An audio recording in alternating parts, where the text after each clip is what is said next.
Assalamualaikum warahmatullahi wabarakatuh. Selamat pagi, salam sejahtera untuk kita semua.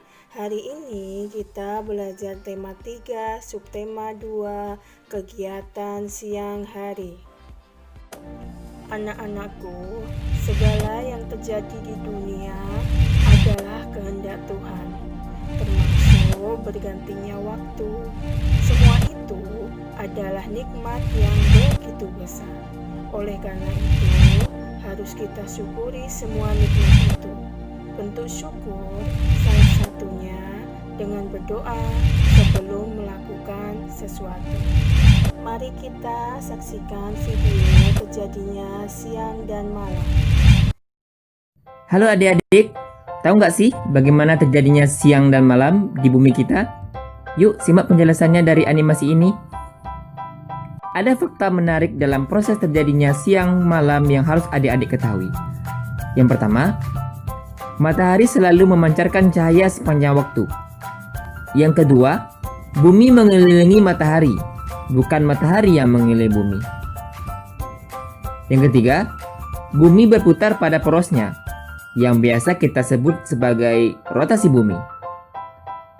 Rotasi bumi inilah yang menyebabkan terjadinya siang dan malam.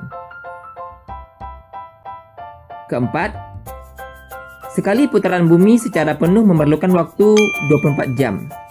Kelima, bumi juga mengelilingi matahari, yang disebut revolusi bumi. Proses ini membutuhkan waktu 365 hari.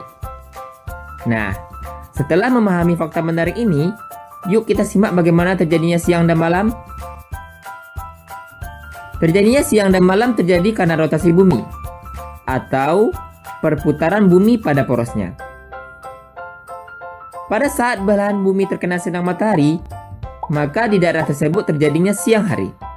Sebaliknya, daerah yang tidak terkena sinar matahari akan terjadi malam hari. Nah, adik-adik, begitulah proses terjadinya siang dan malam. Intinya, proses ini terjadi karena adanya rotasi bumi atau perputaran bumi pada porosnya.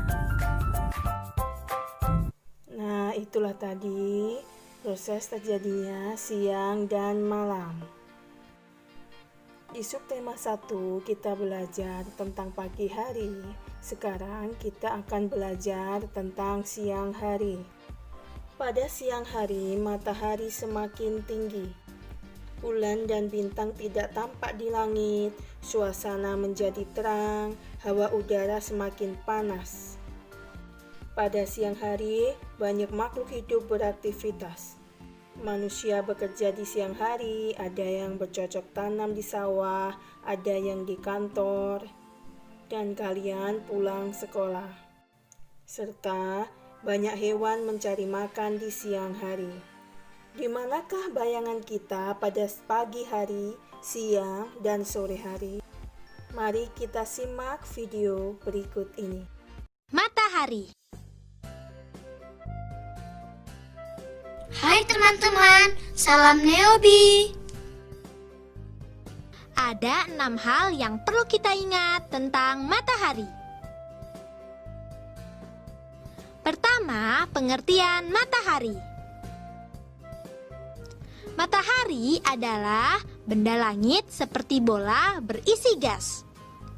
Matahari memancarkan cahaya dan panas ke bumi, sehingga pada siang hari bumi menjadi terang dan panas.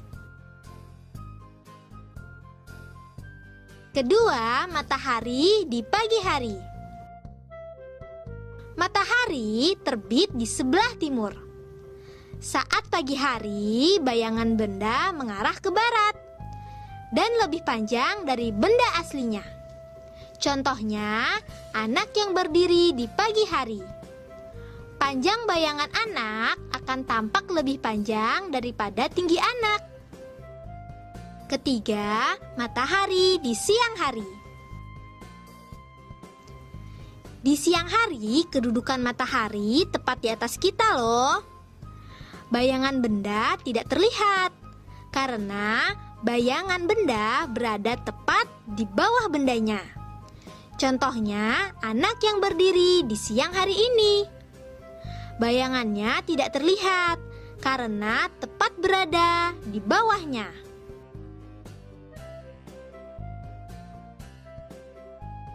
Keempat, matahari di sore hari. Matahari terbenam di sebelah barat.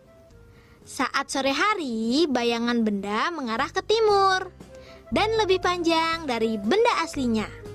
Contohnya, anak yang berdiri di sore hari ini. Bayangannya tampak lebih panjang dari tinggi anak.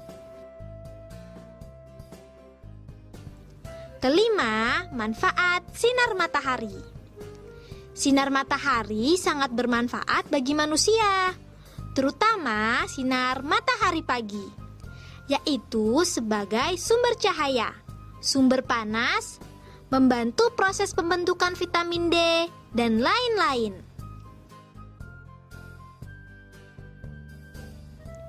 Keenam, bahaya sinar matahari.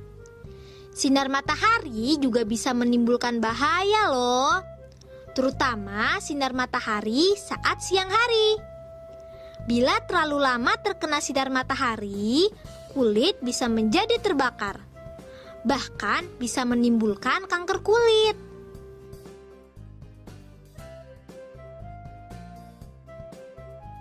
Nah, itu tadi beberapa hal yang perlu kita ingat. Diingat-ingat ya. Be smart, be happy. Selanjutnya, kita akan belajar tentang puluhan dan satuan. Nah, kita lihat lagi ya videonya.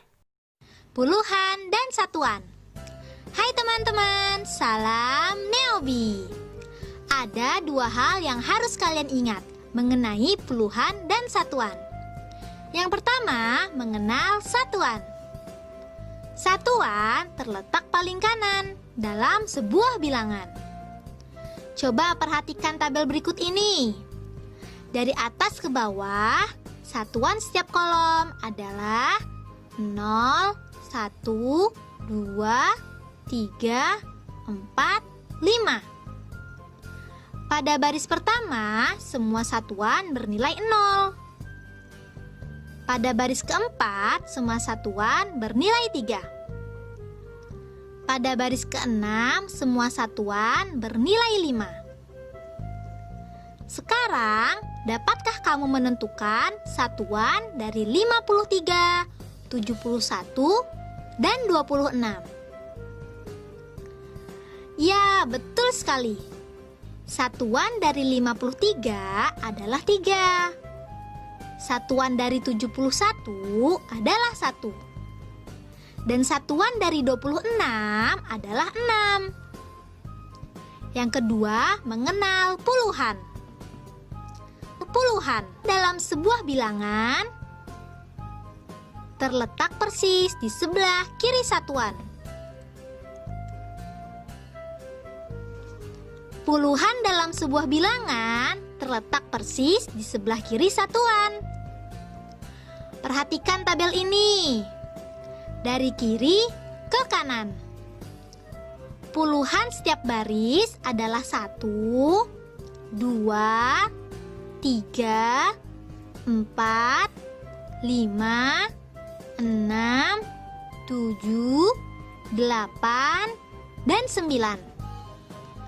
Pada kolom pertama, semua puluhan bernilai 1. Pada kolom kelima, semua puluhan bernilai 5. Sedangkan pada kolom ke-9, semua puluhan bernilai 9. Sekarang, dapatkah kamu menentukan puluhan dari 53, 71, dan 26?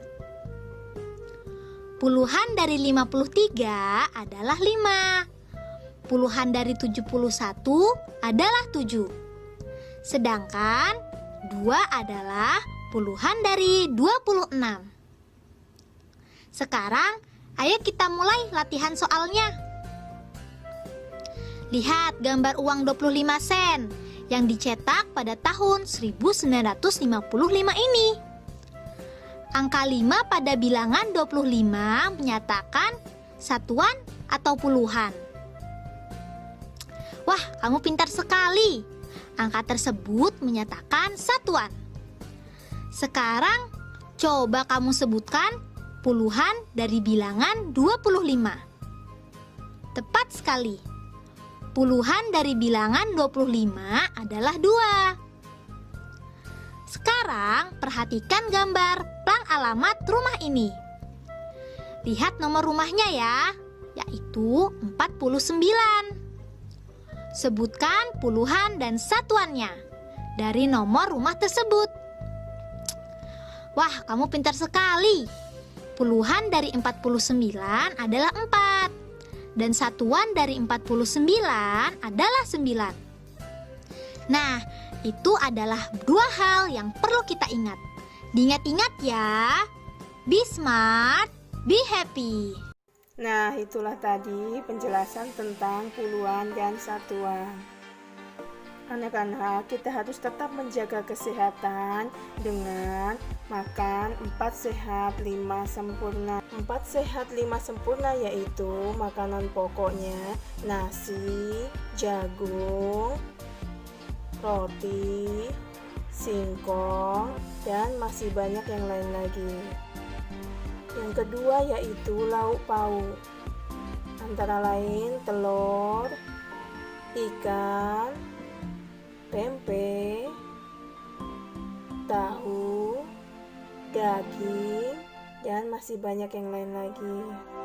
Yang ketiga ada sayur mayur yaitu bayam, wortel, kacang panjang, kubis. Yang keempat ada buah-buahan, ada jeruk, pisang, apel, pepaya, dan yang terakhir yaitu susu. Berikut ini adalah cara menendang bola pada permainan sepak bola. Yang pertama, menendang bola dengan kaki sebelah luar. Berikutnya, menendang bola dengan kaki sebelah dalam. Dan yang terakhir, menendang bola dengan kura-kura kaki. Yang dimaksud dengan menendang dengan kura-kura kaki yaitu menggunakan bagian atas atau punggung kaki. Tahukah kalian bahwa menari itu termasuk olahraga? Gerakan tari bisa menirukan gerakan hewan, contohnya gerakan kelinci, gerakan katak melompat, dan gerakan kupu-kupu. Ada juga menari dengan menirukan gerakan pohon.